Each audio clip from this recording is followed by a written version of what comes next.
Buenas, como é que foram na prova? A minha prova em particular, que é de filosofia, ela tá vamos dizer assim, mediana. Por que mediana? Ela não era uma prova nem tão difícil, supondo os conteúdos que se poderia esperar de filosofia, mas também não estava melzinho na chupeta, obviamente falando daquele instrumento infantil. Bom, poderia ficar falando horas e horas aqui sobre a prova, mas eu acredito que vocês já sofreram bastante com isso, então vamos às questões. A primeira questão, e aí considerando que a primeira questão que nós vamos abordar é a questão 5 do caderno amarelo, ela é uma questão que vai tratar de um problema clássico na história da filosofia, que é a relação com a lei. O que é lei e coisas assim. Qual é a relação da cidade com a lei e relações congêneres. O que significa isso? Quando nós estamos falando de lei, bem ou mal, nós estamos nos preocupando em significar o relacionamento humano de uma maneira escrita. Obviamente que nós poderíamos dizer assim, que a lei ou as normas, ou seja o que for, são medidas humanas e, na verdade, poderíamos passá-las de uma maneira, digamos, verbal, meramente. Isso não funciona tão simples assim. Então, assim, de um lado nós podemos colocar a norma, tá? E por outro lado nós podemos colocar a lei de maneira escrita. Isso talvez não fique claro, mas com o decorrer da correção, eu espero que isso vai ficar, pelo menos eu acredito, muito mais tranquilo. Bom, vamos à questão 5. Ela diz assim: compreende-se assim o alcance de uma reivindicação que surge desde o nascimento da cidade na Grécia Antiga, a redação das leis. Ao escrevê-las, não se faz mais que assegurar-lhes a permanência e fixidez. As leis tornam-se bem comum, regra geral, suscetível de ser aplicados a todos da mesma maneira. Se vocês prestaram atenção, então, na aula de história, vocês sabem que houve um período na história da Grécia, antes da Grécia, chamada Grécia Clássica, onde a linguagem foi perdida. Tá? Então, os poucos registros que nós temos, que eu acredito que ainda não foram totalmente traduzidos, se é que foram traduzidos, não temos noção se havia ou não lei escrita. Seja como for, esse autor que está aqui, que se chama o tal do Vernon, que depois eu acredito que vai ficar mais claro para vocês do que eu estou falando, ele está preocupado em, saindo dessa Grécia pré-clássica, vamos chamar assim, mas se você quisesse falar de uma maneira erudita, você poderia colocar em termos de Grécia homérica, tá?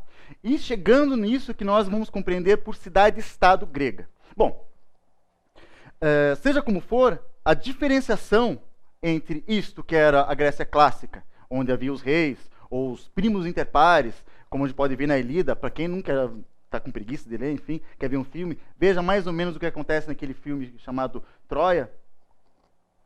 Diz mais ou menos assim: então a lei era desses, vamos dizer assim, por falta de expressão melhor, reis. Não necessariamente que havia uma lei escrita. As leis eram passadas, então, à vontade dos reis, dos basileus, mas isso pouco nos importa agora para responder essa questão. Bom, essas leis, que agora nós vamos colocar em termos escritos, que é o tema da questão aqui, ela está muito mais preocupada com a formatação disso que vai ser a cidade-estado grega. Ora, obviamente, quando eu falo em cidade-estado grega, nós pensamos em duas possibilidades, ou Esparta ou Atenas. Seja como for, pelo modo como está colocado aqui, vamos circular aqui termos para deixar mais claro a questão. Bom, sabemos então que falamos de leis, falamos também da cidade, falamos do bem comum. Circulei que nem minha cara, mas enfim, faz parte. Seja como for, então preste atenção nessas três palavrinhas: cidade, leis, bem comum. Ora, como é sabido, e eu acredito que vocês prestaram atenção na aula de história, vocês sabem que nesse período da Grécia Clássica apareceu uma nova forma de governo que se chama democracia. Obviamente, quando nós falamos democracia, nós não estamos falando do governo do demônio, nem necessariamente de algo que a gente possa gostar, vide os protestos que aconteceram após a eleição. Mas seja como for, é uma forma de governo onde aquilo que se chama povo, isto é, aqueles aqui que têm cidadania, exercem o poder. Bom, Por isso, a noção aqui de bem comum. Ok? Então, vamos olhar com mais carinho aqui uma segunda coisa. O autor.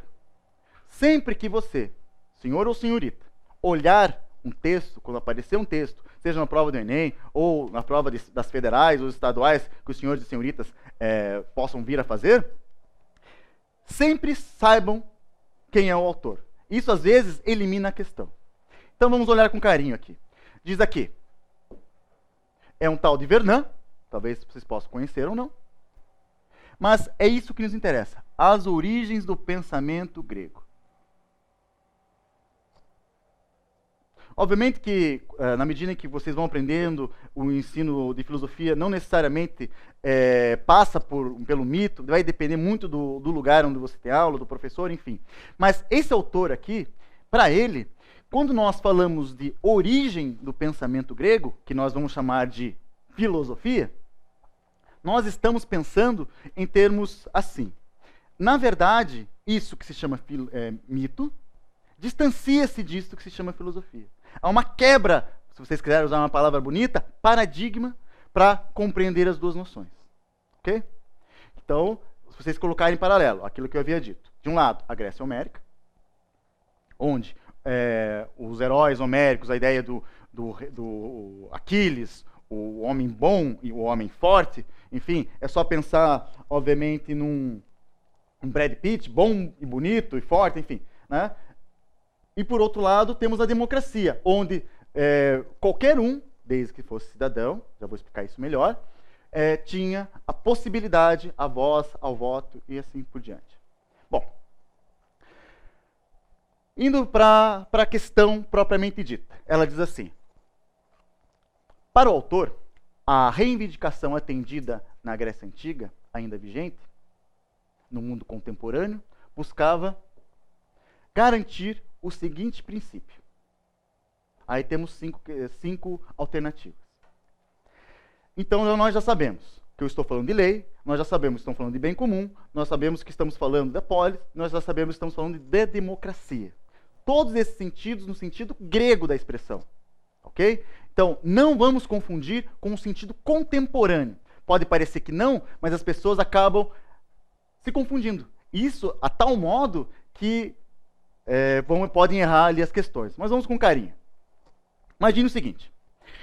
Vou inverter as ordens, os senhores vão se entender o porquê. Imaginem que a possibilidade de responder a questão é que na Grécia Antiga, o princípio que a democracia buscava garantir, ela era a elegibilidade, isto é, a permissão para a candidatura aos cargos públicos.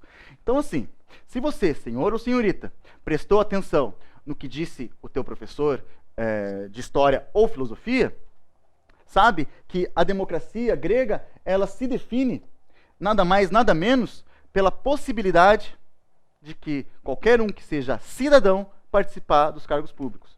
Mas assim, possibilidade de participar dos cargos públicos é igual a permissão? Ficou complicado agora. Então vamos deixar essa quieta. A segunda possibilidade que nós temos aqui é a de equiparação. Igualdade de gênero na participação pública. Ora, isso que se chama igualdade de gênero na participação pública é que vai acontecer entre o século XIX e o século XX, que é conhecido como sufrágio universal. Naquele momento da história da civilização humana, onde as mulheres requerem direitos iguais. Obviamente, isso hoje, e já a mulher adentrou o mercado de trabalho e coisas assim, mas seja como for, isso é muito recente considerando a história do homem. Então, nesses termos, pensar em termos, o princípio, na Grécia Antiga, que é a equiparação em termos de igualdade de gênero na participação pública, obviamente está incorreto. Então, não é a equiparação política. Tripartição, alternativa C.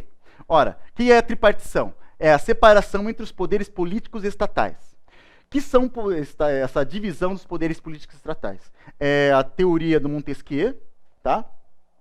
Que diz mais ou menos assim, que se nós pegarmos o poder que o Estado tem, nós podemos dividir, para a melhor organização dele, em três, pelo menos. O executivo, aquele que executa ao que é definido, seja pelas leis, seja pelos seus cidadãos. O legislativo, que é aquele poder que executa, que formula as leis, e o judiciário, que julga as leis que foram formuladas pelo legislativo. Então, assim, Montesquieu é muito recente. Não é, obviamente, então, falar em termos de Grécia Antiga e falar em termos de democracia. Então, nós sabemos agora que não é a tripartição. B. Transparência. Olha, diz lá. Acesso às informações governamentais, que é algo que o Estado brasileiro tem tentado fazer ao longo desses últimos anos.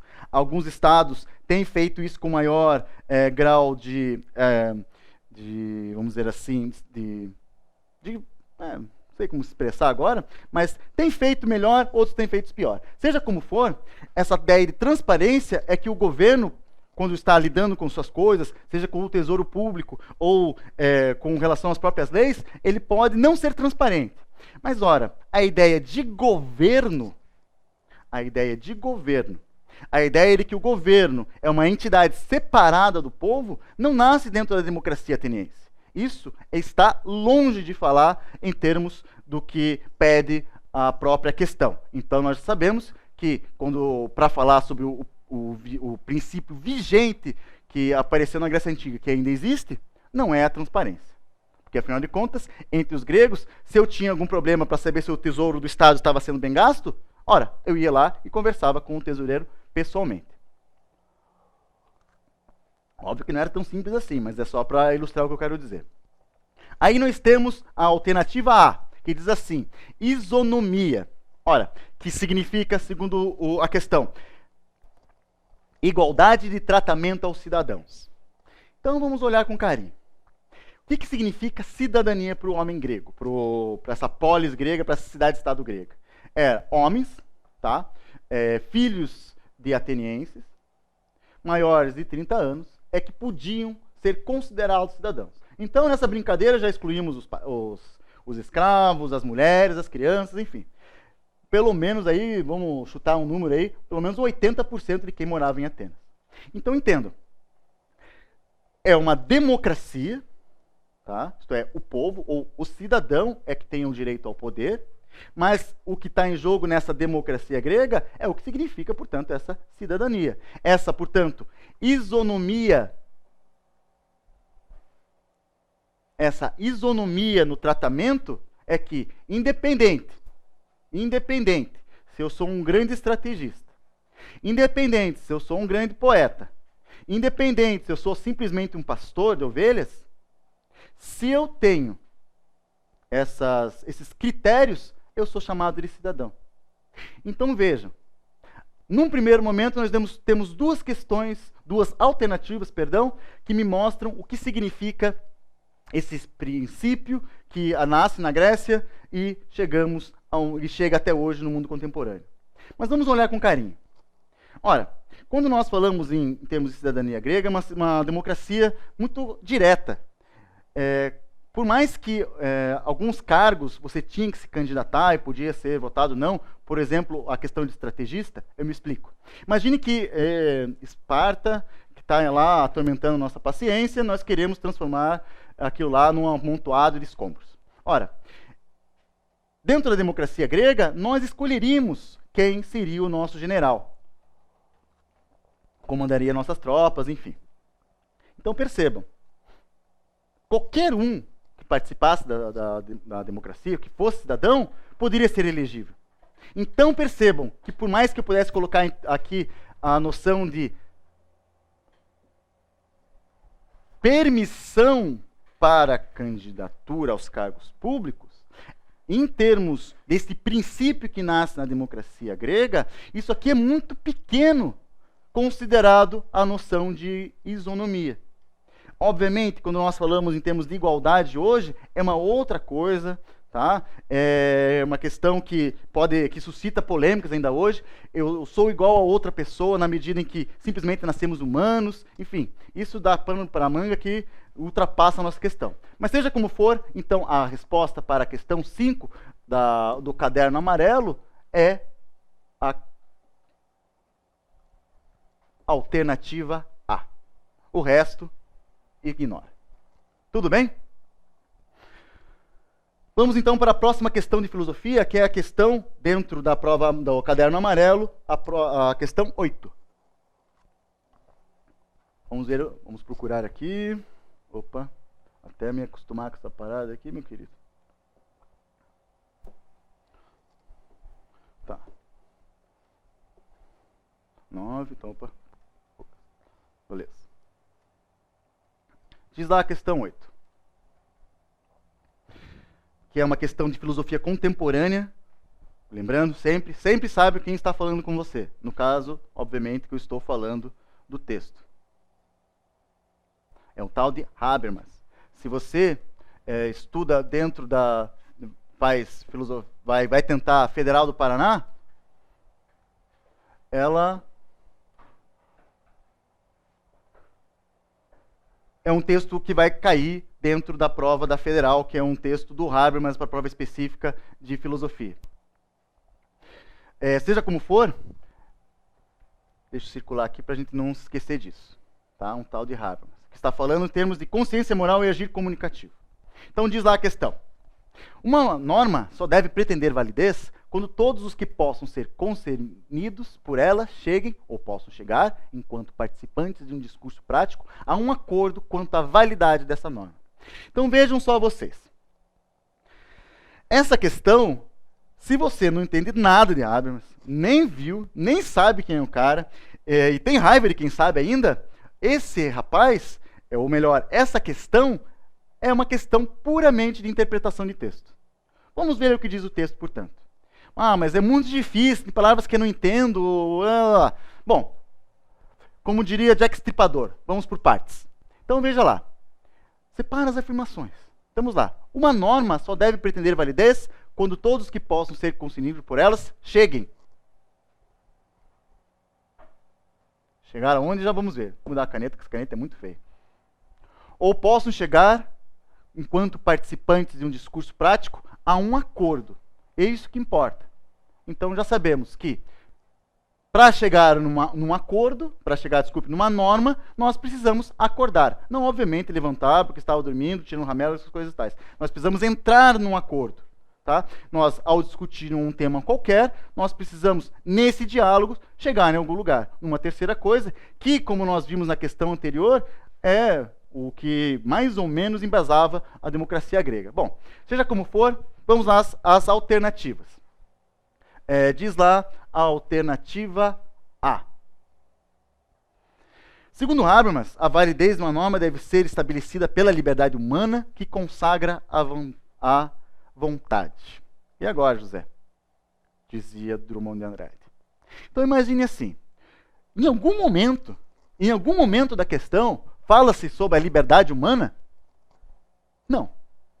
Não. Professor, mas isso está suposto no texto. Tá, se está suposto no texto, se ele queria dizer, não vamos chegar lá, porque não está escrito. A questão, em geral, as questões de filosofia do Enem, elas dizem aonde querem chegar. Elas não pressupõem tantas coisas a ponto de falar sobre o que significa liberdade humana.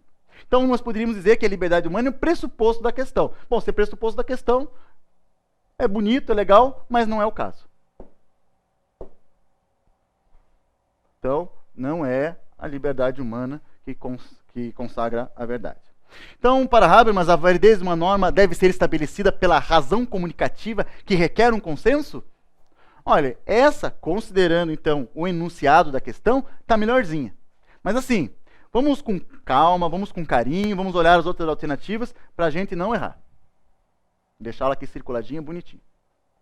Então, vamos lá. Segundo Habermas, vou repetir até vocês não aumentarem e vir mais uma voz. Segundo Habermas, a validez de uma norma deve ser estabelecida pelo conhecimento filosófico que expressa a verdade? Olha, eu por fazer filosofia, eu gosto da alternativa C, mas não tem nada a ver, novamente, com aquilo que se pretende a questão 8. Porque ele está falando do que, afinal de contas? De um acordo que estabelece uma norma. Ponto. O que o conhecimento filosófico que expressa a verdade tem a ver com isso? Beleza, o conhecimento filosófico expressa a verdade, massa, e daí? E eu queco com isso. Não é, e portanto, a alternativa C. Segundo Habermas, a validez, blá blá blá, deve ser uma norma, deve ser estabelecido pela técnica científica que aumenta o poder do homem. Olha, realmente, a técnica científica aumenta o poder do homem. Hoje podemos transformar o planeta Terra, considerando o poder nuclear que ele tem, em pó várias e várias vezes. Mas isso também pouco nos importa, porque o que isso tem a ver com a norma e um acordo? Nada. Será então a alternativa E que diz assim, que o que pretende que essa validez da norma deve ser estabelecido pelo poder político que se concentra no sistema partidário? Será isso então? Olha, novamente, aonde que ele está falando sobre poder, sistema partidário? Aonde? Aqui, por mais que nós pudéssemos dizer assim, que o poder político se funda e se concentra no sistema partidário, ou aceitar uma tese que é altamente duvidosa, por que o texto aqui, que é o texto da questão, fala em norma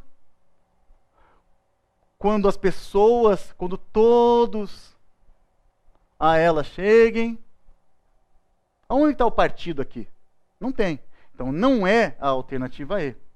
Portanto, se você lê bem o texto, você matou essa. Porque, afinal de contas, sabendo que uma norma só deve pretender validez quando todos os que chegam só ser concernidos por ela cheguem, ou posso chegar enquanto participante de um discurso prático, a um acordo quanto à validade dessa norma, é óbvio que a validez da norma se dá pela razão comunicativa que requer um consenso. Ora, todos cheguem a acordo. Interpretação de texto simples. Se você errou essa, bicho, sério, vai lá, conversa com o professor ou professora de português e lê uns textinhos, porque tá feio na foto. Bom, vamos à próxima. A próxima questão de filosofia é a questão 13. Vamos achar. Um dia eu acho. Tá, aqui é 13, muito bem. Quase ficando fera nessa parada. Agora, nós estamos falando, voltamos para a filosofia grega. Pelo visto, essa prova do Enem gosta de filosofia grega. Mas vamos lá. Nós estamos falando de quem? Nós estamos falando dos epicuristas, ou no caso, no Epicuro de Samos, que diz assim: alguns dos desejos são naturais e necessários. Outros, naturais e não necessários. Outros, nem naturais nem necessários, mas nascidos de vã opinião. Os desejos que não nos trazem dor, se não satisfeitos, não são necessários, mas seu impulso pode ser facilmente desfeito, quando é difícil obter sua satisfação ou parecem geradores de dano. Então, é um fragmento, tá? Desse rapaz que se chama Epicuro de Samos. O problema de lidar com esses filósofos gregos é que, dependendo da edição onde você pegar, você vai encontrar uma outra escrita dessa mesma proposição dele. Se você é fã da Wikipédia, dá uma olhadinha lá, tá escrito uma outra coisa. Mas enfim, qual que é a ideia básica desse trechinho aqui? Novamente, como diz Jack Stripador, vamos por partes. Nós sabemos que, olha, até desgracenta de feia, mas faz parte. Alguns dos desejos são naturais e necessários. Nós sabemos também que, 2, que existem desejos que são naturais e não necessários. Existem também 3, desejos que não são nem naturais nem necessários, que são nascidos da opinião. Então percebam, ele divide o mundo com relação ao modo como você se relaciona com ele, em termos do desejo, de 3 formas possíveis e imagináveis. Obviamente que isso é bem característico da filosofia grega, de tentar, de uma maneira muito, ainda que lógica e racional, de uma maneira muito clara, expressar toda a physis ou toda a realidade. Mas isso é outro problema. Seja como for, vamos lá. Que tipo de desejos são naturais e são necessários? Nós podemos falar assim: comer e beber. Eu não vou escrever aqui porque a letra é muito feia. Nós podemos, isso é natural e necessário. Não é? É um desejo que você tem naturalmente, tá? E é necessário. Nós podemos falar que existem outros desejos que são naturais e não necessários. Por exemplo, você, meu caríssimo de casa, meu amigo de casa, minha amiga de casa, imagine o seguinte: você vai na balada, né? Você vê lá uma pessoa que te interessa. Homem, mulher, enfim. E temos lá uma questão. É necessário você se relacionar com ela? Sim, é necessário. Mas não a ponto de que tua vida dependa disso. Claro que se alguém tiver com uma arma na sua cabeça dizendo você deve ficar com essa, né? Mas isso é outro problema. Mas estou falando no sentido de sua vida depende disso, será muito doloroso sua vida depender disso, até ficar sozinho, coisas tais, autoajuda, mas enfim. O que interessa é que, no caso do Epicuro, é que é uma coisa natural, é um desejo natural, mas eu consigo viver sem. Eu consigo viver sem. Então percebam, de um lado, nós, do ponto de vista assim, desses desejos, nós temos o comer e o beber, e temos até, num certo sentido, embora não seja tão necessário, os desejos eróticos sensuais, vamos chamar assim, para não ficar feio quando a mamãe ver esse vídeo. Seja como for, temos lá então uma terceira categoria de desejos, que diz assim, que são os desejos que não são nem naturais, nem necessários, mas nascidos da vã opinião. É óbvio que, por exemplo, um desejo que é natural e necessário é o desejo de comunicação. Você se deseja se comunicar com seus amigos, com seus familiares, etc. Mas você não precisa, para se comunicar, comprar o telefone da moda. Aquele celular indestrutível, cujo marca eu não vou falar, que você jogava e matava o colega, fazia a mesma coisa que faz hoje o seu telefone qualquer. Tudo bem? Então é isso que ele está falando. Tá? E essas três formas de se lidar com os desejos que nós temos nessa vida cotidiana. Obviamente, os exemplos são absolutamente toscos e triviais, mas é para ilustrar onde ele quer chegar. Então vamos para a segunda parte aqui, que daí ele vai tirar algumas conclusões a partir deste rol de coisas, de desejos que os homens têm com relação ao mundo. Diz lá ele: os desejos que não nos trazem dor se não satisfeitos, não são necessários. Mas seu impulso pode ser facilmente desfeito, quando é difícil obter sua satisfação ou parecem geradores de dano. Então, assim, para a filosofia de Epicuro, tudo aquilo que causa dor não é legal. Não é legal. Ou de algum modo, nós temos que fugir disso. Imagine então, se eu sinto muita fome, obviamente, para eu escapar dessa dor, eu devo me alimentar. Agora, imagine isso que se chama para comprar um telefone dessa marca que vocês estão sabendo que tem lá uma pera mastigada. Ora, o que significa isso?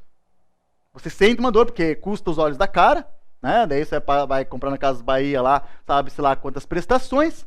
Então veja quanta dor é necessária para você adquirir isso, vai dizer o Epicuro. Isso não é necessário. Não é necessário. Então vai dizer Epicuro que isso é fácil ser desfeito. Tá? Ele não diz agora, pelo menos nessa questão, não diz como fazer isso. Mas vamos à questão, então, propriamente dita.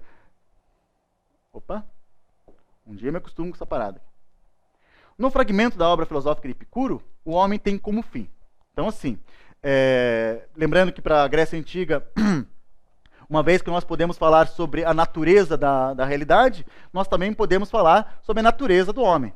Obviamente, a palavra natureza é um pouco diferente do que nós poderíamos compreender por essa mesma palavra. Mas, assim, para a gente não se delongar, vamos aceitar como se fosse possível ser traduzido nesses termos. Então, temos lá, no fragmento da obra filosófica de Epicuro, o homem tem como fim. Diz lá. Vou começar pela E, porque eu gosto de inverter as coisas. Defender a indiferença e a impossibilidade de se atingir o saber? Vamos supor por um momento que Epicuro fosse um filósofo absolutamente cético.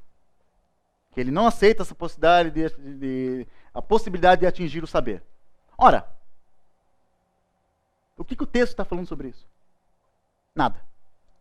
Então, mas para a gente não entrar, vamos dizer assim, para vocês já não ficarem me crucificando aí de casa, vamos deixar circuladinho aqui. Vai que é a melhor que nós temos. Ou ainda, a alternativa D. Refletir sobre os valores e as normas dadas pela divindade? Olha, se na alternativa E nós deixamos em aberto, porque podia ser uma forçação de barra do cara que fez a questão, a D, sinto muito. O que tem a divindade a ver com isso, sendo que o Epicuro, pelo menos no fragmento da questão, está falando sobre os desejos humanos? Não tem nada a ver. Então, nós já sabemos que não é a D. Será então que, uma vez que nós temos que segurar esses desejos. Com isso, Epicuro está dizendo que nós temos que aceitar o sofrimento e o rigorismo da vida com resignação. Isso é, aceitar cada chicotada que vem do mundo e ficar de boa? Não também, meus queridos. Porque o que está dizendo o Epicuro? Ora, tem desejos que são necessários, naturais e necessários. Mas assim, tudo aquilo que causa dor, nós temos que nos afastar. Isso significa, então, que nós não devemos aceitar o sofrimento e o rigorismo da vida com resignação. Obviamente não está dizendo para a gente sair protestando e coisas tais, não é isso que está em jogo quando nós falamos de Epicuro, mas não é simplesmente uma resignação diante da condição humana. É isso que ele está falando, não é, ok? Será que nós devemos, então, nesse fragmento, valorizar os deveres e as obrigações sociais? Ora, se eu fosse valorizar os deveres e as obrigações sociais, agora, descendo aqui depois da gravação, enquanto os senhores já estão na casa dos senhores, vou pegar aqui minha BMW e vou para casa. Não é isso? Porque existe um dever social de eu parecer ser multimilionário. Ora, e não falávamos agora há pouco que quando o Epicuro falava que existem coisas que são necessárias e coisas que não são necessárias, colocado nos termos atuais, nessa interpretação que eu estou propondo para os senhores e senhoritas, comprar essas quinquilharias eletrônicas e coisas tais, realmente não me traz a felicidade? Ou, no caso, a satisfação desse prazer? Então, nós temos a alternativa A e a alternativa E que sobraram. Então, vamos olhar com carinho a alternativa A. Alcançar o prazer moderado e a felicidade. Se eu fosse explicar claramente o que é felicidade para o Epicuro, a gente chegaria aqui numa loucura, tá? Porque em grego, felicidade se fala eudaimonia. Seria algo como uma perfeição disso que os gregos compreendiam como daimon. Que, para a gente entender uma coisa, é uma perfeição de caráter, relacionados com uma certa tranquilidade do espírito. É uma coisa bem complicada para a gente explicar nesse momento. Mas seja como for, a primeira expressão que diz assim, alcançar o prazer moderado, é exatamente isso que nós alcançaríamos se nós fizéssemos aquela divisão das 3 formas de desejo, das 3 coisas que nós podemos desejar, conforme Epicuro coloca na questão. Então percebam, dada a questão, mais uma questão, embora seja um pouquinho mais complicada que a anterior, nós só temos como possibilidade a alternativa A. Porque nós não estamos falando do saber, ou falando sobre uma certa indiferença, ou como Epicuro utilizaria, uma certa ataraxia do juízo para alcançar o prazer moderado e a felicidade. Não, ele só está falando, então, necessariamente, se nós queremos alcançar isso que se chama felicidade, nós temos que segurar alguns impulsos, que até podem ser naturais, mas às vezes não são necessários. A próxima questão, essa é um clássico da filosofia. Essa, obviamente, quando fala do Platão, nós já sabemos que Platão sempre aparece na história da filosofia, nas provas de filosofia. Para quem é concurseiro e já fez mais vestibular do que mãe de Ná já leu mão, o fato é que Platão é sempre o mais pedido. Mas vamos lá, então, que seria a questão número...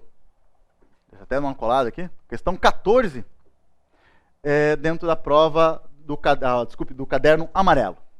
Diz lá, né? Daí mostra uma figurinha, né?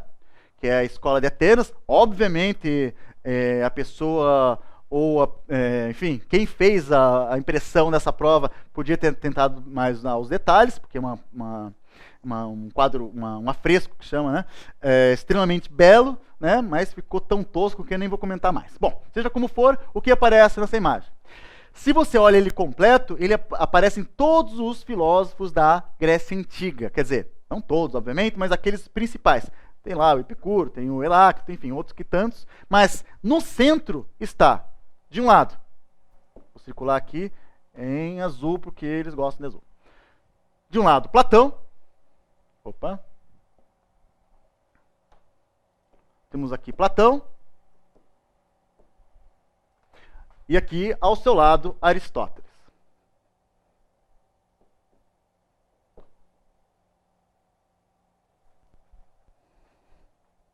Então percebam para onde está apontando a mãozinha do Platão.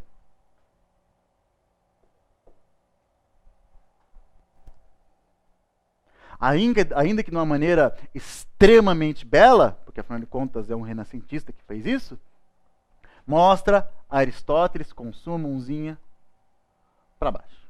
Né? Ele coloca a mão assim, mostrando que talvez isso que esteja para baixo de sua palma na mão seja mais importante. Seja como for, vamos lá. Ao que diz a questão.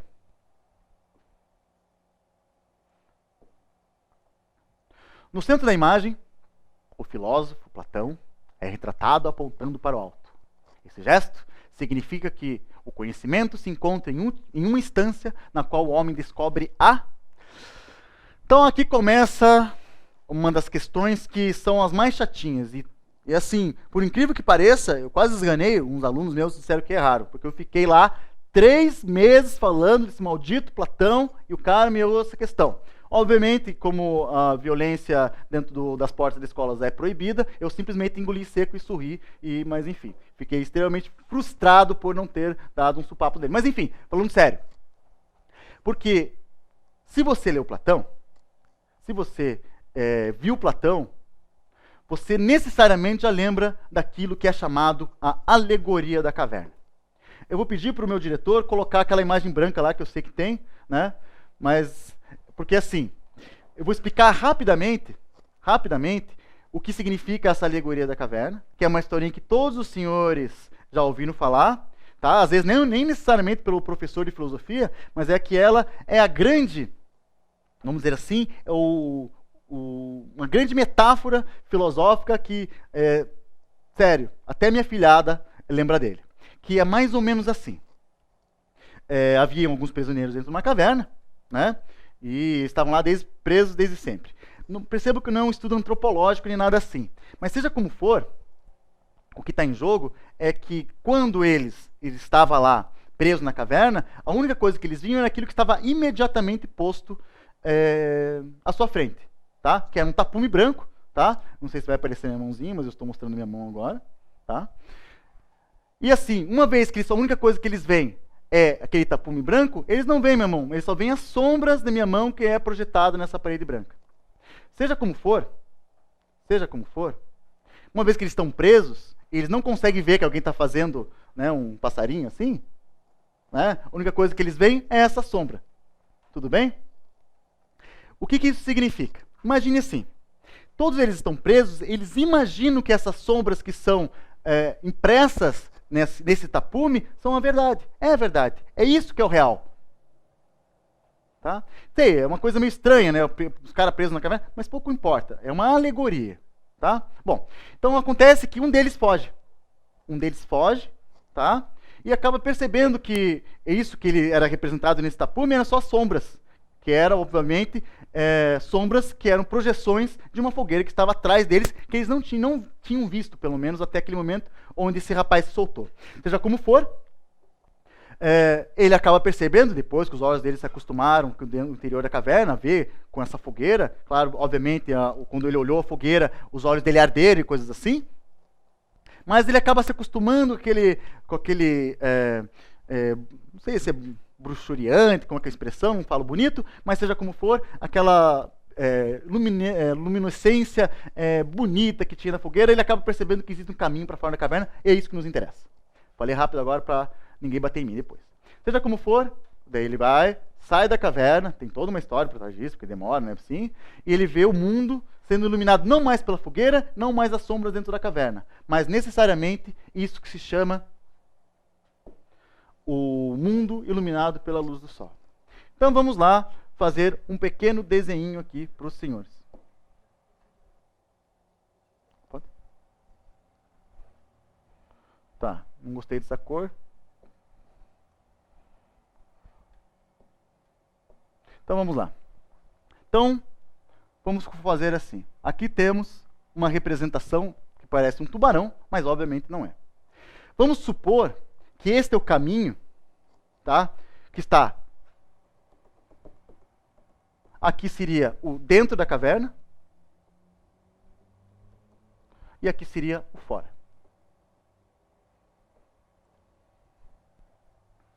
Ok? Sabendo que aqui é dentro da caverna, aqui seria fora, nós já começamos a fazer uma série de relações. Imagine que dentro da caverna é o lugar do quê? É o lugar da opinião, é o lugar da obscuridade, é o lugar onde que a gente erra. Ora, quando a gente vê o mundo a partir das sombras, a gente sempre vai errar. Imagine o senhor ou senhorita que já acampou, né? Você acampou ali no Marumbi, né? Você está com a tua namorada, obviamente você não prestou muita atenção no mato, mas enfim, supondo que você tenha ido com seus amigos, enfim, e tal, né? Daí vocês começam a fazer no acampamento, começa a escurecer. Você vai ver, por exemplo, sempre tem aqueles ratos que ficam acompanhando quem está fazendo acampamento. Você vai perceber que aquele pequeno monstrinho, à medida da sua imaginação, vai crescer. Você vai ver dois pontinhos vermelhos lá de longe. O que você está vendo? Você acha que é um monstro, porque afinal de contas, tua imaginação está tentando preencher essa lacuna que mostra a tua sensibilidade. Seja como for, dentro da caverna, uma vez que nós não temos como ver direito as coisas, então nós só podemos errar sobre o que elas são. Mas seja como for, o dentro da caverna, para, vamos dizer assim, facilitar a nossa vida, é o que Platão vai chamar de mundo sensível.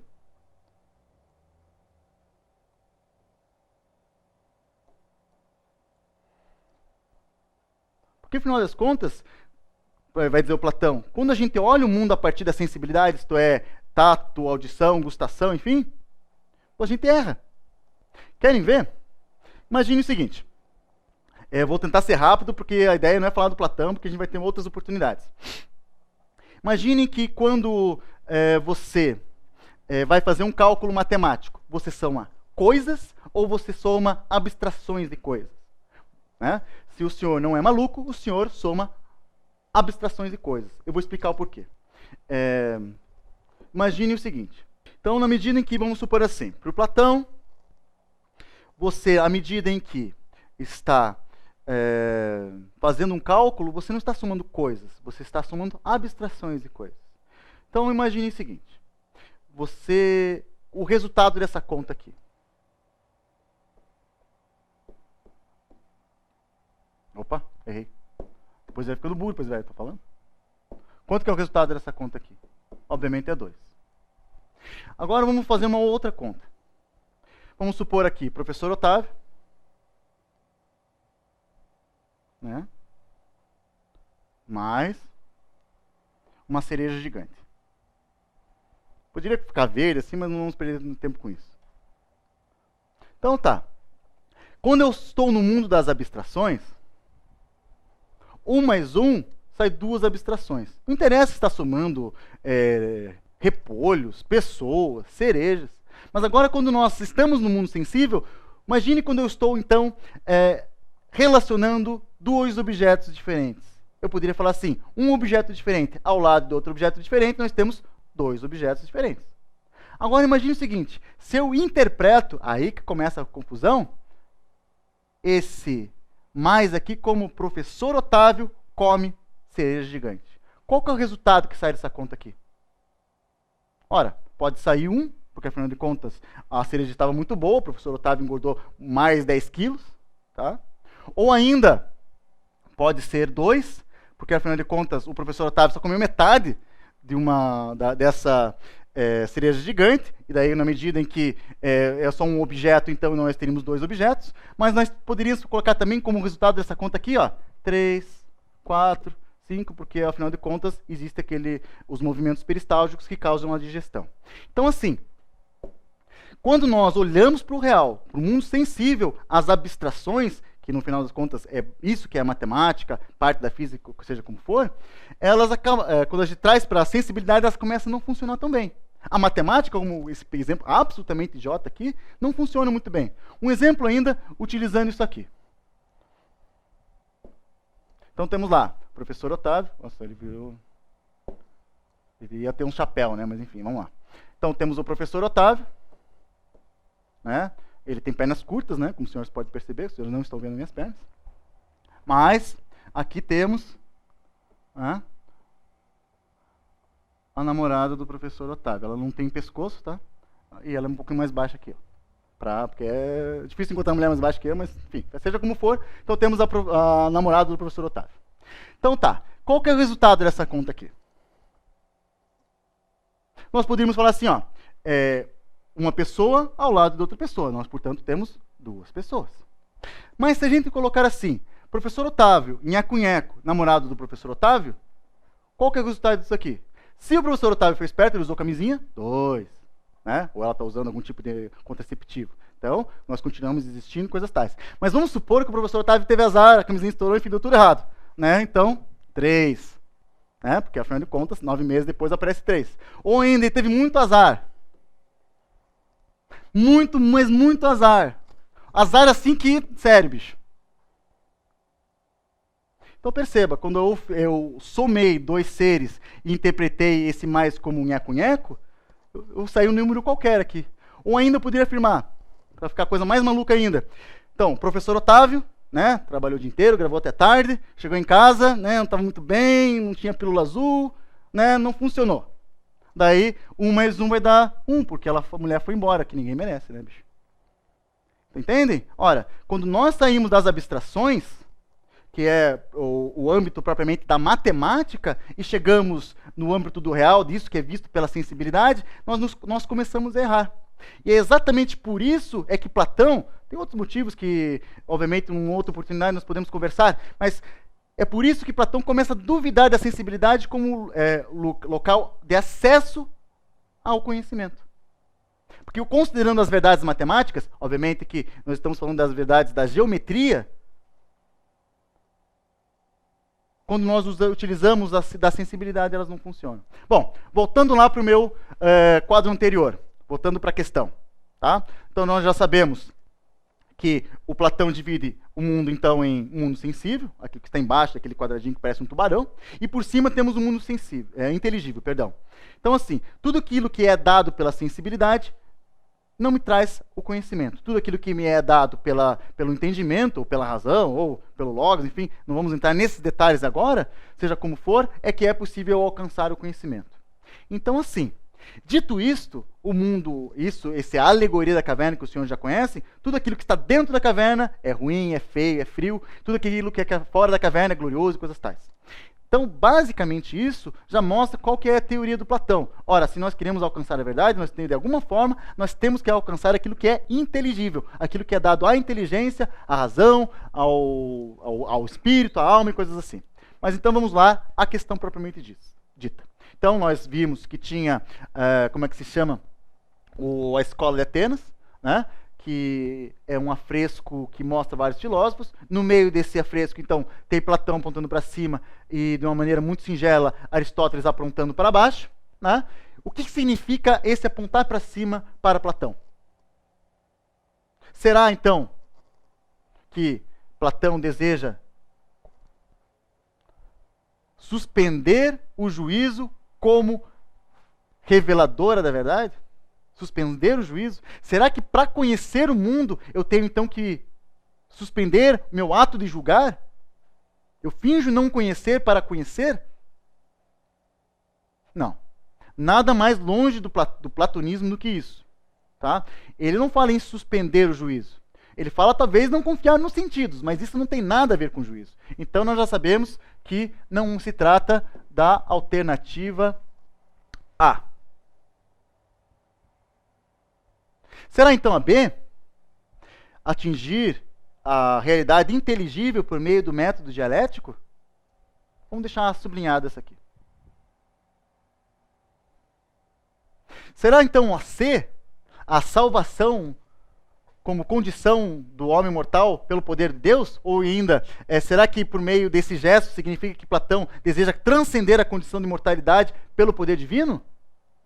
Então, assim, embora a questão de Deus seja uma questão extremamente intrincada dentro do platonismo, aqui, quando ele coloca Deus, perceba então que já temos um Deus com letra maiúscula aqui. Então, provavelmente ele está falando de uma religião monoteísta. Como os senhores sabem, para os gregos existia a religião politeísta. Bom, mas ainda assim, vamos supor que Platão fosse um partidário do monoteísmo. Ora, esse Deus filosófico, platônico, não tem essa visão de tentar salvar a alma humana. Tá? Embora exista uma interpretação, vamos dizer assim, religiosa do platonismo, não é o caso aqui, de acordo com o texto e de acordo com aquela imagem. Tá? Porque, no final das contas, se Platão está apontando para cima e Aristóteles está apontando para baixo, eles estão falando da mesma coisa. Não estão falando da religião. Eles estão falando, então, dessa relação entre o homem e o conhecer. Tá? Não é, portanto, da salvação do homem. Será, então, que estamos falando para conhecer da essência das coisas sensíveis pelo intelecto divino? Então, imagine assim. Até agora há pouco nós falávamos assim. Ora, se eu quero acessar um mundo, vamos dizer assim, inteligível, eu, de alguma forma, saio da caverna. Mas e agora? Isso será dado, então, pelo intelecto divino? Não, meus queridos, não. Porque, novamente, a relação entre o filósofo e o saber, independente da relação desse Deus platônico, não depende necessariamente do Deus, mas depende única e exclusivamente disso, que é o filósofo. Então, portanto, não se busca as essências das coisas sensíveis no intelecto divino. Principalmente que se a gente fosse buscar alguma coisa, nós buscaríamos a essência das coisas absolutas, que às vezes não são dadas pela sensibilidade, como, por exemplo, a justiça e coisas tais. Bom, será que quando eu estou apontando para cima, eu estou falando que existe uma ordem intrínseca ao mundo por meio da sensibilidade? Também não, meus queridos. Porque se eu estou falando que Platão tinha uma desconfiança com relação à sensibilidade, obviamente ele está indo contra a correnteza. Não se trata de falar, então, do mundo por ordem da sensibilidade. Trata-se, portanto, da alternativa B, falar da realidade inteligível por meio da dialética. Como assim dialética, professor? Se os senhores, nas aulas de filosofia, leram o texto, e é sempre importante ler o texto, por mais que exista uma série de resumos e coisas tais, vão perceber que a maior parte dos textos do Platão são de forma dialogada. O que se deseja mostrar com isso? Ora, é que pelo diálogo, isso que se chama dialética, que novamente, não vou fazer aqui a elucubração do que significa dialética em relação ao que significa diálogo, mas a relação está posta, seja como for. Quando nós pensamos em termos do que significa isso, diálogo, é o modo que Platão encontrou para atingir o conhecimento. É duas pessoas, falando muito rapidamente, conversando sobre o mesmo tema até as últimas consequências. Então, se eu quero falar sobre a realidade, se eu quero falar, então, sobre a instância na qual o homem descobre algo, é pela realidade inteligível por meio do método dialético. Desculpa se eu fui muito rápido, mas é que Platão é sempre complicado, porque quando aparece tem que olhar com carinho, porque ele vive caindo, então, nas provas, então, por isso essa pequena volta ao mundo que a gente fez aí em exatamente quase meia hora, isso já falamos do Platão. A próxima questão é a questão número 16. Lembrando, então, que nós estamos no caderno amarelo. Diz lá. É um comentário, tá? Sobre um filósofo francês que se chama René Descartes. Opa! Um dia eu me acostumo com isso aqui, meus queridos. Estamos falando, então, de Descartes, tá? Diz assim: é o caráter radical do que se procura que exige a radicalização do próprio processo de busca. Se todo o espaço for ocupado pela dúvida, qualquer certeza que aparecer a partir daí terá sido de alguma forma gerada pela própria dúvida, e não será seguramente nenhuma daquelas que foram anteriormente varridas por essa mesma dúvida. Então, assim, dúvida. Bom, vamos para a questão. Apesar de questionar os conceitos da tradição, a dúvida radical da filosofia cartesiana tem caráter positivo, por contribuir para o. Tá. Então, nós estamos falando do Descartes. Senhores, se prestaram atenção na aula de filosofia, ele tem duas grandes obras, assim, que nós poderíamos... Tem três, ele também foi um matemático, tá? Que ele fez lá o plano cartesiano, que eu não sei o que significa, porque eu gazeei essa aula de matemática. Mas seja como for, filosoficamente, ele vai ter duas grandes obras. O Discurso sobre o Método e vai ter as Meditações Metafísicas. Seja como for, nesses dois textos, um tem uma relação muito clara com o outro. Novamente, lá vai começar aquela viagem na maionese, então se prepara, senta que ela vem a história. Imagine assim, o René Descartes ele propõe, então, se eu quero conhecer o mundo, é possível conhecer o mundo de várias formas. Mas será que se a gente tem a mesma pretensão, isto é, de conhecer o mundo e chegar aos mesmos resultados, será que nós não podemos percorrer um caminho comum? A esse caminho comum, Descartes vai propor então um método, que é então uma forma de atingir o conhecimento. Ok? Então, ele vai propor uma série de coisas lá, mas basicamente 4 regrinhas. Ok? A primeira delas diz assim, que é a regra da evidência. Ora, só posso dizer que algo é conhecido, né? De cabeça a gente não lembra nada, mas né? Enfim, seja mais ou menos assim. Nós só podemos dizer que algo é conhecido se eu não posso colocar isso em dúvida. Algo só pode ser dito verdadeiro se não pode ser posto em dúvida. Isso significa dizer o quê? Isso significa dizer que quando eu conheço o objeto, eu não posso colocar isso em dúvida. Tá? Não vou lidar agora com as outras regras, que não é o caso aqui dessa questão, mas eu quero que os senhores prestem atenção nessa primeira regra, em toda a sua forma singela de aparecer. O que é que eu não posso colocar em dúvida? Então, Descartes, com essa pergunta na cabeça, ele vai propor então uma dúvida hiperbólica. Então, ele vai pegar essa primeira regra e vai exagerá-la. Vai colocar, então, absolutamente tudo em dúvida. Todo o conhecimento humano, tudo que ele aprendeu, ele vai colocar em dúvida. O que isso significa, portanto? Ele vai duvidar desde as sensações desse mundo que me rodeia, por exemplo, agora. Na verdade, eu não estou falando com a câmera. Não, agora eu estou em casa, deitado no meu hobby de chambre, curtindo os meus gatos, os meus cães, e de boa lá, tomando meu conhaque que ninguém merece. Então percebam, será mesmo que as sensações me trazem essa, vamos dizer assim, verdade do mundo? Como a gente viu em Platão agora há pouco? Será que são as sensações que me trazem a verdade?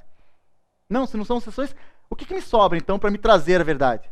Enfim, né? Espero que o senhor ou a senhorita tenha visto isso, mas teremos a oportunidade de conversar sobre isso ainda. Seja como for, quando ele duvida de absolutamente tudo, ele destrói tudo que nós conhecemos por realidade.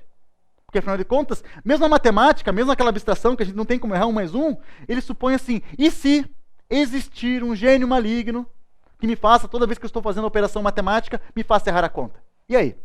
Eu faço 1 mais 1 é igual a 3. Na verdade, essa seria a conta, mas quando eu faço a operação, existe um gênio maligno, algo como um ser absolutamente maligno, que me faz errar a continha, então, na verdade, eu digo que é 2. Então, percebam, para ele, essa dúvida tem que ser hiperbólica, ela é extremamente pesada, porque ela duvida de absolutamente tudo, mas o que sobra, então, para eu conhecer?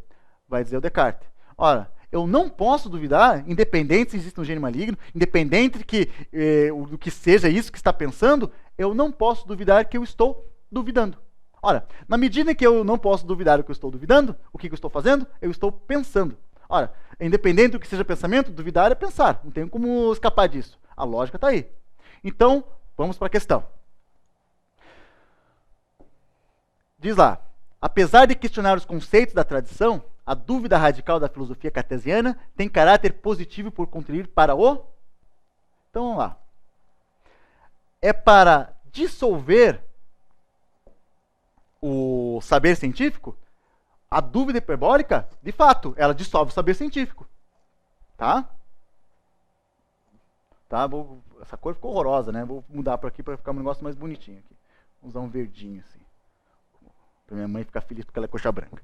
Um tio do Paraná, que é o Coritiba Futebol Clube. Eu não torço para ele, mas eu sou outro problema. Bom, então vamos deixar aqui, vamos supor então que essa dúvida hiperbólica tem a única pretensão de dissolver o saber científico, que ela funciona para isso. Mas será que é só para isso? Diz lá B. Será que eu recupero os antigos juízos? Que antigos juízos? Então, assim, o que aparece com Descartes, essa novidade filosófica que Descartes faz, é assim, ele está colocando em dúvida que esses conhecimentos que ele recebeu, tanto de professores, mas principalmente do paradigma, tá? Usar uma palavrão aqui, que na verdade é então, uma forma de fazer ciência que era feita até então, baseada então na filosofia aristotélica, que é chamada de escolástica, teremos a oportunidade de falar sobre isso ainda, mas seja como for, então essa escolástica era uma forma de chegar ao conhecimento. Ele duvida disso. Tá? Então, duvidando disso, ele não está recuperando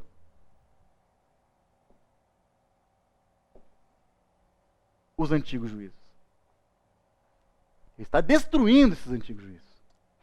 Será então que ele está, a partir dessa dúvida hiperbólica, ele está exaltando o pensamento clássico? Também não, como eu acabei de dizer, ele está destruindo o pensamento clássico. Será então a alternativa D, que diz assim, que é o surgimento do conhecimento inabalável? Mas já é mais complicado, porque imagine assim, imagine que quando você fala sobre conhecimento inabalável, nós estamos falando de quem? Ora, da dúvida hiperbólica. Será então que esse é o primeiro conhecimento inabalável? Vamos deixar então em separados aqui. Ou seria a alternativa E, que diz assim, fortalecimento dos preconceitos religiosos.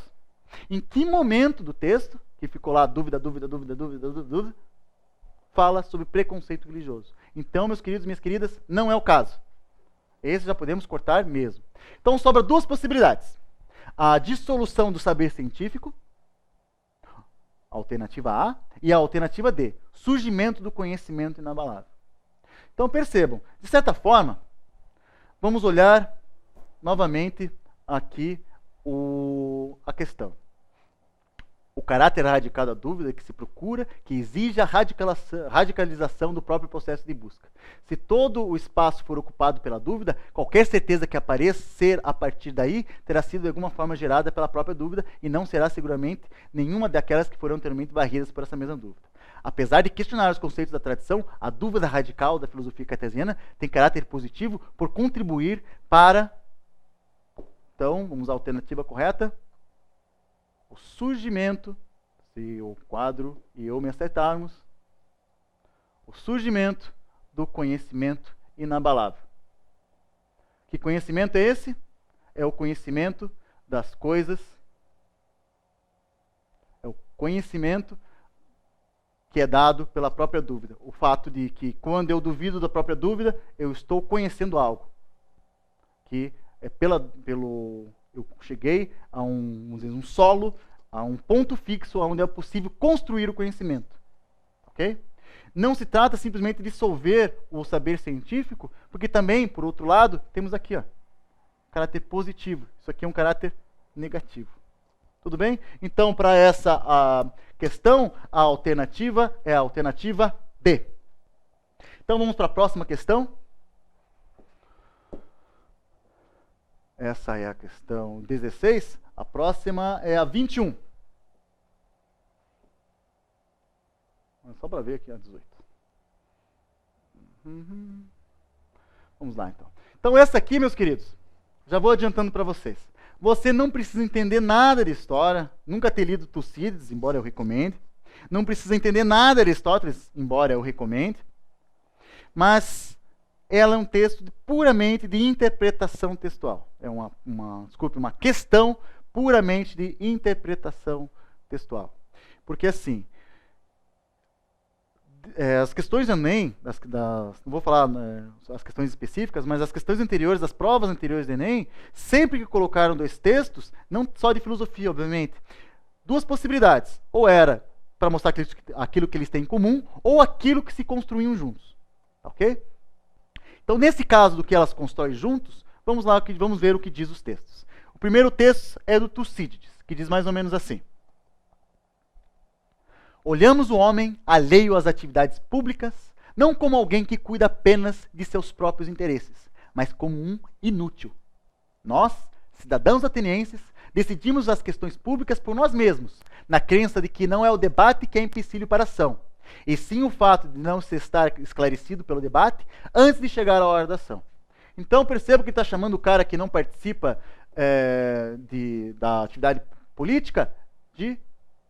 Novamente eu estou brigando com o quadro. Novamente estou brigando com o quadro. Vamos lá, agora, vai, por favor. Sério, eu gosto de você. Foi. Inútil. Eu não vou brincar aqui com vocês de ficar xingando a tradição, que é um costume do pessoal da filosofia, mas eu tenho minhas dúvidas para ver se a palavra seria inútil aqui. Porque uma palavra da pessoa que não lida com o âmbito público, mas lida com a própria vida, é chamado em grego daquela pessoa que lida com o próprio idiom. Né? Em bom português, é uma pessoa idiota. Ele lida apenas consigo mesmo, não lida com aquilo que é público. Então, nesses termos, é como se Tucídides estivesse dizendo assim, nós, atenienses, somos foda, e o resto de vocês que lidam aí, que ficam se preocupando com suas vidas privadas, são uns idiotas, tá ligado? Então, assim, vamos para o texto 2. Vamos ver o que disse agora Aristóteles. No texto que é o clássico dele, tá? Que se chama A Política. Um cidadão integral pode ser definido por nada mais, nada menos que pelo direito de administrar justiça e exercer funções públicas. Algumas destas, todavia, são limitadas quanto ao tempo de exercício, de tal modo que não podem, de forma alguma, ser exercidas duas vezes pela mesma pessoa, ou somente podem sê-lo depois de certos intervalos de tempo pré-fixados. Então, o texto clássico que eu me reportado é a política dele. Então, vamos lá, vamos à questão propriamente dita. Né? Tá, mas antes, desculpe, vamos falar sobre o que diz mais ou menos isso. Então, assim, ele está falando, né, seja mais ou menos o que for, basicamente, que isso que é o cidadão integral tem que se ligar com administrar a justiça, exercer funções públicas. Portanto, ser um cidadão.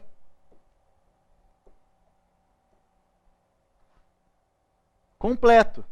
Administrar a justiça, funções públicas e coisas tais. Então perceba que, se de um lado o Tucídides está chamando quem não lida com as coisas públicas é um idiota, então o texto do Aristóteles está fazendo uma, vamos dizer assim, uma ode, está elogiando aqueles que lidam com a coisa pública, que é o cidadão. Então vamos lá às questões propriamente ditas. A questão propriamente dita, perdão. Comparando os textos 1 e 2, tanto para Tucídides no século V a.C., quanto para Aristóteles no século IV a.C., a cidadania era definida pelo...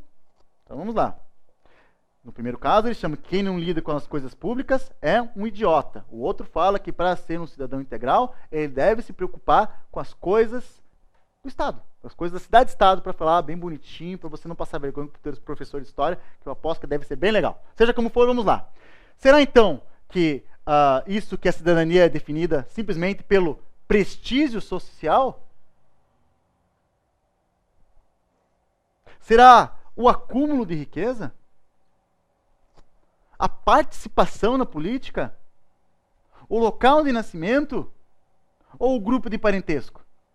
Então, meus queridos, nós já falamos sobre isso.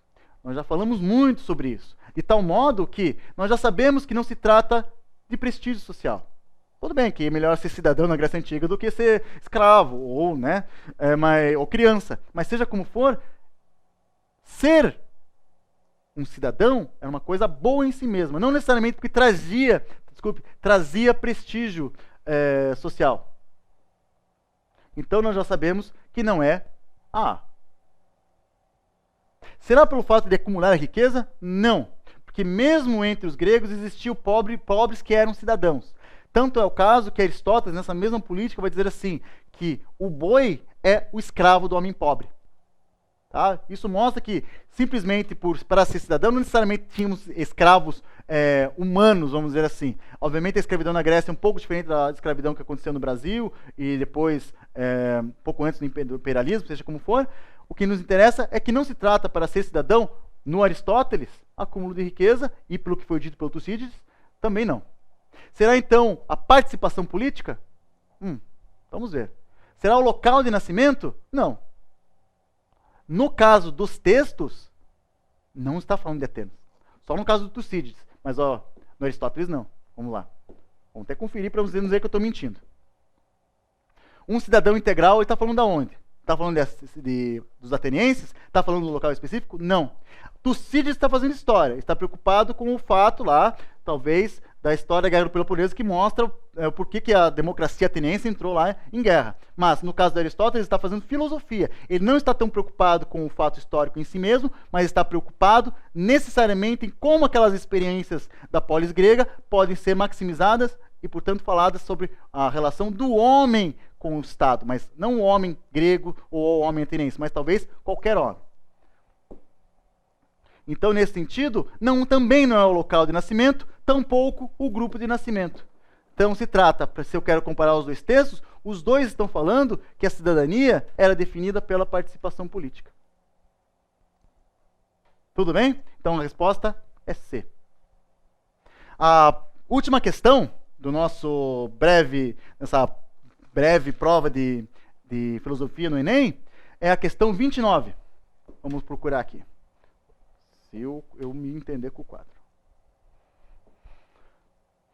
Então, como eu disse, a prova é de uma dificuldade mediana. Questões extremamente fáceis, como essa última, mas por outro lado, essa que nós vamos ver agora é um pouquinho mais complicadinha. Tá ok? Não, não é essa. Quer ver que eu já passei? Ah, aqui. Muito bem. Agora nós estamos falando já disso que vai nascer como filosofia, ou melhor, como vai ser um dos prelúdios da física moderna, tá? Dado por Galilei, cujos passos não necessariamente vai seguir os passos de Descartes, mas enfim, toda essa leva de filósofos a partir de Descartes começa a pensar a ciência, isto é, a forma de atingir o conhecimento e tudo que era diferente no momento anterior.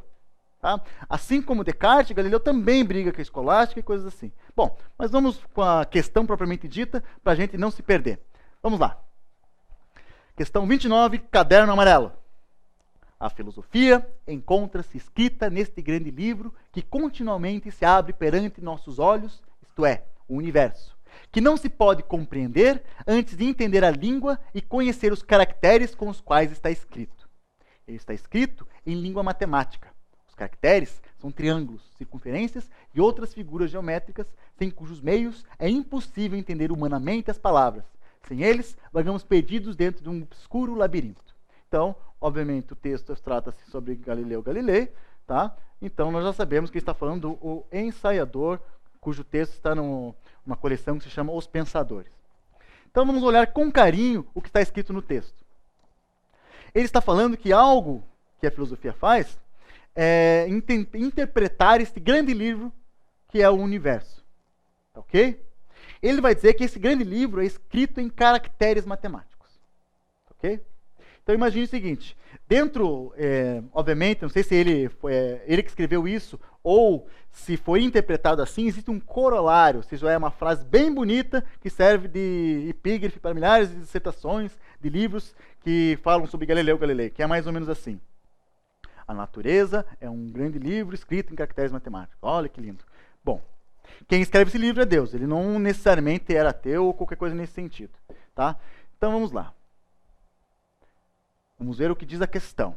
No contexto da Revolução Científica do século XVII, assumir a posição de Galilei significava defender a... Então perceba que aqui é uma questão que chega muito próxima da questão da prova de história. Pressupõe já um certo conhecimento. Pressupõe que você tem que entender que Galileu Galilei foi condenado pela Santa Inquisição por causa de suas obras. Porque ele aceitou a teoria de que o que estava no centro da Terra, no centro do universo, era o Sol. E isso, bem ou mal, embora a teoria fosse do Nicolau Copérnico, isso trouxe muitos problemas para o Galileu Galilei. Tá? Ele foi...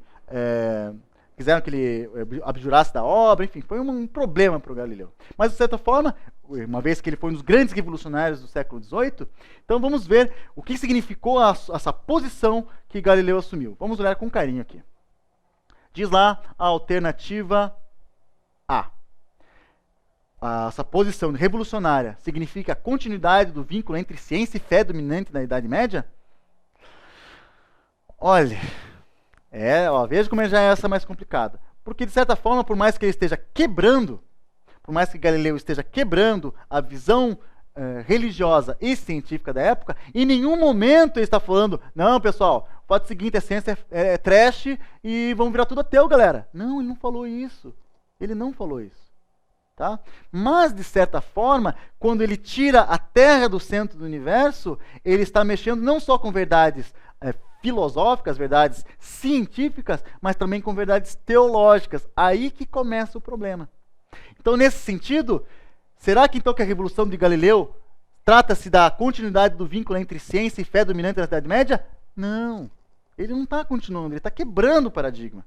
Lembrando que o paradigma, então, é aquele grande modelo que mais ou menos nós que nós utilizamos para explicar a realidade. Num sentido bem geral, tal, mas dá para a gente entender. Então, não é a alternativa A. Será que essa posição revolucionária de Galileu, ela significava a necessidade de o estudo linguístico ser acompanhado do exame matemático? Essa alternativa B aqui é para pegar trouxa. Aquele cara que não sabe nada de português, tá? Finge saber de português, mas não lê. português. Né? Porque se você olhar lá, ele fala num pedaço do texto, vou até dizer para vocês não chamar para você, para mostrar para vocês que não estou chamando vocês de mentiroso. Olha aqui, ó. Quando ele diz, ó, ele está escrito em língua matemática, os caracteres são triângulos, blá blá blá blá blá,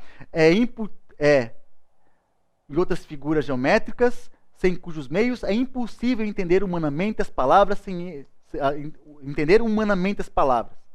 Que palavras que ele está se remetendo aqui, meus queridos?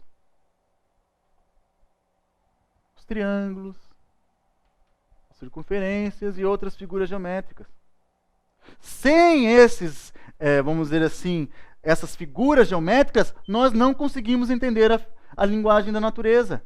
Ele não está falando para a gente ter que fazer uma reforma linguística para a gente conseguir entender a natureza. Ele não está falando isso. Então, se não é a A, tampouco vai ser a B. Tá ok? Vou riscar assim, porque a preguiça fala mais alto às vezes. Sabe como é, né? C. Será que ele está falando de uma oposição de uma nova física quantitativa aos pressupostos da filosofia escolástica? Olha, vou pular essa porque essa aqui ela é mais complicada do que parece. Mas vamos lá para a D. Será que eu estou falando então da importância, essa revolução da posição do Galileu, fala-se da importância da independência da investigação científica pretendida pela igreja? Muito pelo contrário, meu amigo, minha amiga. Você acha sinceramente que, dado o poderio que havia a igreja à época, não só poderio bélico, econômico, mas o poderio teórico, e em que momento a posição do Galileu implicava na importância da independência da investigação científica? Quando que houve independência e com relação à igreja no século XVII? Mas nunca, meu querido, nunca. Então também não é a D. Será a E? Será então que se trata de uma inadequação, essa é a revolução de Galileu, da inadequação da matemática para elaborar uma explicação racional da natureza? Mas eu acabei de dizer que o livro da natureza foi escrito em caracteres matemáticos. Então a matemática não só é adequada, como se duvidar, é a única forma de explicar a natureza. Então, por simples exclusão, nós chegamos à resposta C. Mas vamos olhar com mais carinho. Filosofia escolástica é uma filosofia adotada pelos filósofos medievais, uma expressão complicada de se utilizar, mas para os nossos fins é suficiente, que baseava-se na filosofia de Aristóteles. Ok? No sentido bem rápido, assim, mas bem rápido, o modo de eu acessar o mundo, né, como diz a questão lá do Platão, que mostrava a escola de Atenas, quando Aristóteles apontava para baixo, enquanto Platão apontava para cima. Então, assim, quando Platão está apontando para baixo, o que ele está fazendo? O conhecimento nos é dado pelas sensações. Ok? Então, se o conhecimento nos é dado pelas sensações, então, se eu quero conhecer os fenômenos celestes, então eu tenho que olhar para eles. Dito de uma maneira, por assim dizer, se você falar para o meu professor de filosofia aristotélica, eu nego. Que é mais ou menos assim. Se eu olho o cachorro, tem jeito de cachorro, tem cheiro de cachorro, tem gosto de cachorro, e se eu dar um chute ele late, é óbvio que é um cachorro. Porque todas as sensibilidades que me mostram que ele é um cachorro, todas as qualidades sensíveis que mostram que ele é um cachorro, estão ali. Para o Galileu já não funciona assim.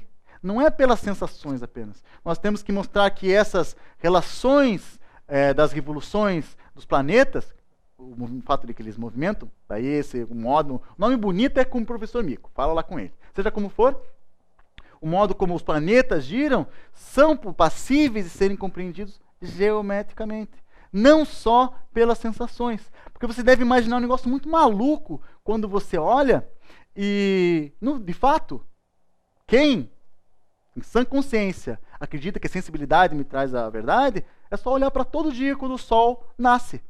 Quem é que está girando em torno da Terra? É o Sol, meus queridos. Não é a Terra que gira em torno do Sol. Então percebam, quando Galileu, adotando a visão do Copérnico, diz que para a gente alcançar a sensibilidade, para alcançar o conhecimento do mundo, nós não devemos acessar a sensibilidade, porque no final das contas a Terra é que gira em torno do Sol.